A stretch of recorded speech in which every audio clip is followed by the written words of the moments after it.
السلام عليكم. تعالوا كده ان شاء الله النهارده معرض لحضراتكم مجموعة من الحمام للبيع. المجموعة كلها ما شاء الله اللهم بارك ممتازة جدا.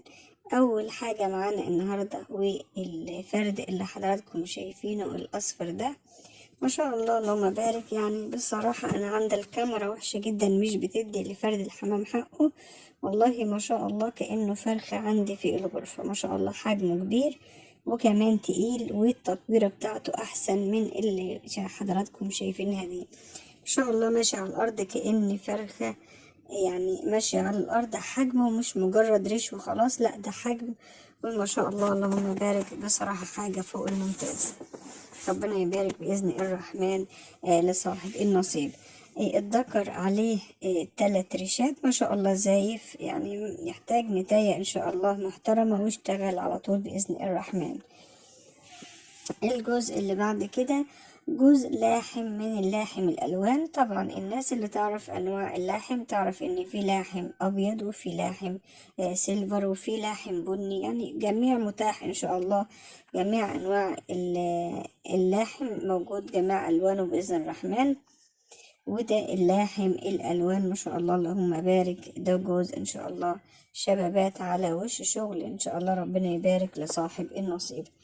حاجة محترمة، حاجة ما شاء الله اللهم بارك. الذكر إن شاء الله معروف، والنتاية إن شاء الله بإذن الرحمن إلا ياخدهم يعني شوية اهتمام، وإن شاء الله يشتغلوا على طول قدامهم شهر أو شهر ونص بالكتير بإذن الرحمن. بس طبعا يحتاجين اهتمام، محتاجين اهتمام.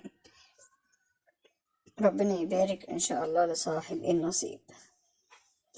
حاجة محترمة، حاجة من أنواع الحمام الكويسة للناس اللي غاوية حمام. اللاحم لو حضرتك بصراحة اهتميت بيه بما يرضي الله بيديك خير كبير جدا، وزغاليله زغاليل محترمة وحمامة بصراحة كويسة جدا. لاحم ألوان للناس اللي غاوية اللاحم الألوان بقى بصفة عامة. لكن بأمانة لو حضرتك بتربي أنواع رومي أو تلتينات أو حاجة ومش غاوي للألوان والحاجات ديت، خلاص اللي عندك يكفي. ده زيه بالظبط، يعني زي الرومي الخفيف مش التقيل قوي. هو لاحم زي اللاحم الفرنساوي اللي هو الأبيض، أو الرومي اللي بيكون رومي مش تقيلة. يعني حضرتك بتربي روميات وحاجات زي كده، ومش يعني الحمام بالنسبة لك غية يعني بصراحة يبقى خلاص.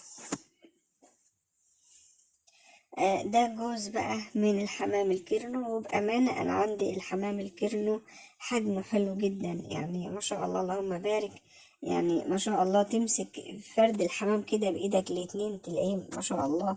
يعني يعني عاوز أقول لكم إن ما شاء الله بصراحة تأكل فرد حمام وتلاقي فعلا فرد حمام قدامك بكل إمكانيات بقى الحمام. حجم كبير هتلاقيه إنتاج غزير ما شاء الله اللهم بارك. وده إن دل على حاجة، لأن ما شاء الله الأصول من المستويات العالية جدا. وأنا تعبت كتير جدا على ما أقدر أطلع زغلول محترم في بداية أول ما جيت أعمل بصراحة. يعني تعبت كتير جدا على ما اعمل الحمام الكيرنو بالذات. كان بيطلع مثلا الفرد الصغير، لا انا بحب دايما الكيرنو بالذات يبقى حجمه كبير. الحجم الصغير ما بحبوش، لان انا لما اعمل خليط بين انواع من الحمام حباه يكون حاجة مميزة، ما تكونش يعني زي العادة. لكن هو بأمانة التصوير برضو مش عاطله حقه، دول لسه زغاليل معتمدين على نفسهم.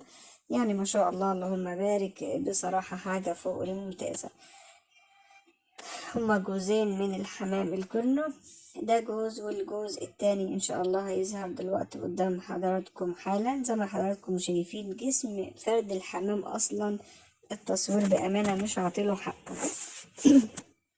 تمسكه في ايدك كده ما شاء الله اللهم بارك. يعني بصراحه تحس ان انت لو ذبحته يعني هيبقى، يعني عاوز اقول فرخ قدامك بامانه. ما شاء الله حاجة محترمة، حاجة كويسة للناس اللي عاوزة تأكل وتيجي تبص تلاقي قدامها حاجة برضو محترمة. يعني حاجة بصراحة اللهم بارك ما شاء الله. ربنا يبارك إن شاء الله لحضراتكم وليا. ده الكرنو يعني بصراحة فوق الممتاز، حاجة محترمة. بس هو التصوير ان شاء الله بس هو اللي عندي مش احسن حاجة. ربنا يبارك ان شاء الله لصاحب النصيب.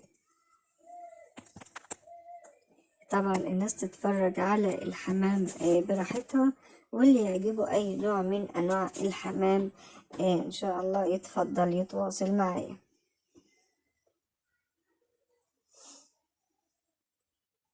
الكيرنو يا جماعة، الناس اللي بتسأل على الكيرنو بأمانة حمامة محترمة، حمامة فيها مميزات كتير. وأنا شخصيا بلاقي أول ميزة للحمام الكيرنو بالذات، بأكل حمامة وبلاقي يعني لما بذبح ليا في بيتي كده بلاقي حاجة كبيرة محترمة.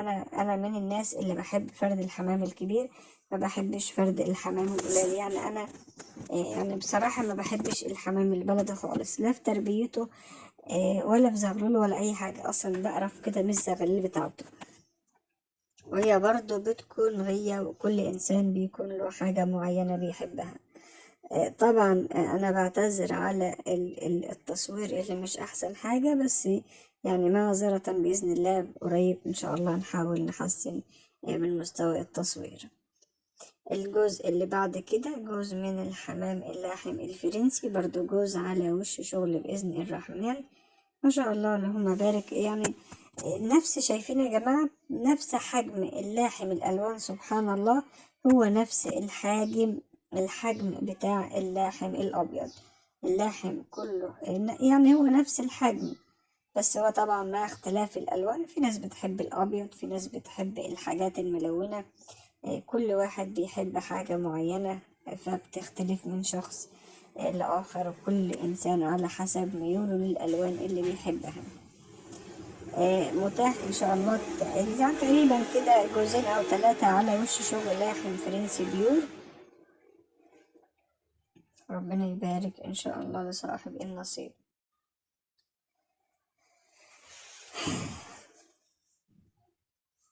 مجموعة من الحمام بأمانة كويسة جدا. ربنا إن شاء الله يبارك للبائع وكمان يبارك للمشتري.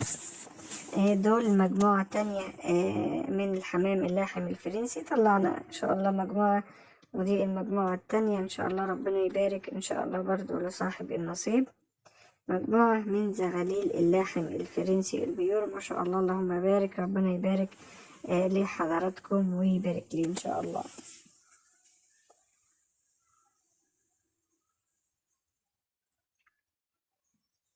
مجموعة حلوة، مجموعة محترمة. والحمام الفرنسي اللي موجود عندي بيور يا جماعة، بيور يعني ما شاء الله. يعني بصراحة يعني اللاحم الفرنسي البيور بيكون له مميزات كتيرة. الناس لأن دايما الناس تدخلي على الخاص وبتسأل أسئلة. بصوا، اللاحم الفرنسي البيور بيكون له مميزات كتيرة. من أول مميزاته الإنتاج السريع. اللحم الفرنسي البيور الأصلي بيكون إنتاجه غزير جدا جدا جدا، بيكون حمامة محترمة، بيكون حمامة منع طبعا الموت. والموت ده حاجة بتاعت ربنا، ممكن حاجة تبقى صحتها كويسة وتموت عادي، لكن هو بأمانة مناعته كويسة. في الأكل أنا بصراحة بقارنه بالظبط زي السمن البلدي والسمن الصناعي. يعني لو جيت تقارنه بالحمامة البلدي بقى، لا هو يعني مقارنة بالحمام البلدي، في حمام بلدي يعني لا زغلول محترم، حجمه كويس إلى حد ما. حمامة منتجة، حمامة صحتها كويسة، حمامة لما ربنا يعني لما حضرتك بتكرمها هي كمان بتكرمك. والناس اللي بتسأل، مش إجهاد على الحمام لما يكون تحته زغاليل ويبيض، لا طبعا مش إجهاد خالص. أنا بعتني بفرد حمام وبهتم بفرد حمام، فربنا بيكرمني بيه ما شاء الله. انا جايباه عشان ينتج، ما بقاش اجهاد خالص. الاجهاد لو حضرتك فعلا شلت البيض من تحته وما ريحتوش، لكن انا سايباه بطبيعته بيبيض وما شاء الله. انا بشتغل على تغذيته العالية، فربنا بيرضيني بيه ويبيض تاني بسرعة. بيبقى تحته زغاليل ولا ايه بيض جنبه ما شاء الله اللهم بارك. الإجهاد للناس اللي سألت، لما أنا بشيل البيض من تحته وأضطر أو أخليه أو أجهده يبيض جديد، لا ده اللي ممكن فعلا يكون بيجهد فرد الحمام. لكن تسيبه بطبيعته هيبقى تحتيه زغاليل صغيرة خالص، وما شاء الله بيض جو. لو حضرتك بتتعامل معاه بما يرضي الله. الحمام ما شاء الله نعمة جميلة من عند ربنا، ربنا وهبنا يعني اداها لنا، فالناس تحافظ عليها، هتديلها انتاج سريع، وهتحافظ على انتاجك، ومش هيكون احسن منه حاجة.